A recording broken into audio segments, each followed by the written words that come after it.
ایک دوست سعودی عرب میں عمرہ کرنے گئے. ایک عربی نے ان سے پوچھا کہ کم زوجہ، کتنی بیویاں ہیں آپ کی؟ انہوں نے کہا واحد. تو اس عربی نے کہا انت مسکین، بھئی تم مسکین ہو.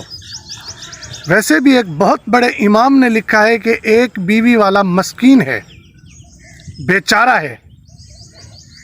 اگر بیوی بیمار تو شوہر بھی بیمار، بیوی حیض میں تو شوہر بھی حیض میں، بیوی نفاس میں تو شوہر بھی نفاس میں.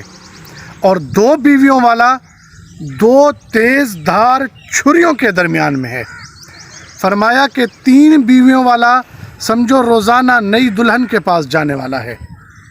اور چار بیویوں والا فرمایا کہ کل جدید لذیذ، ہر نئی چیز میں لذت ہے.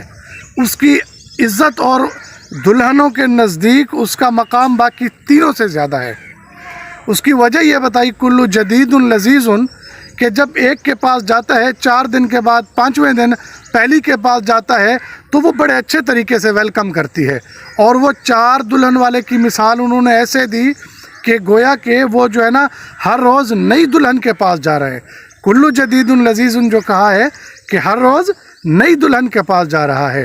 4 شادیاں کرنا قرآن و حدیث سے ثابت ہے اور سنت ہے. اس سے بندہ گناہوں سے بچ جاتا ہے. حقوق ادا کر سکتا ہو تو یہ بہت ضروری امر ہے.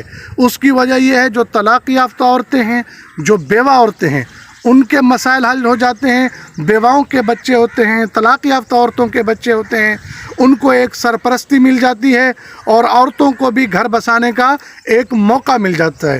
ہمارا یہ پیغام ہے کہ 1 سے زائد شادیاں کی جائیں تاکہ معاشرے میں برائی بھی کم ہو، خواتین کے حقوق بھی پورے ہوں. اللہ پاک ہمیں عمل کی توفیق